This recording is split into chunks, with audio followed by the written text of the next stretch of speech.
Hello, in this video I will show you how you can add contact to home screen on OPPO A5.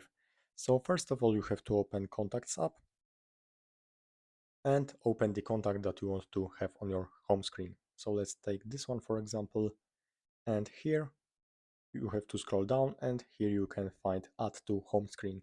Click on it and just simply click Add. So now let's find it. It's here as you can see. Also you can I think you can adjust this icon. Yes, as you can see, I have to hold on it, and on the edges I have to hold. And as you can see, I am able to mm, to change to adjust the size of this contact, as you can see. So you can do it just like that, and I am clicking on it, and I have this contact pop up. So that's all. Thanks for watching, and subscribe this channel.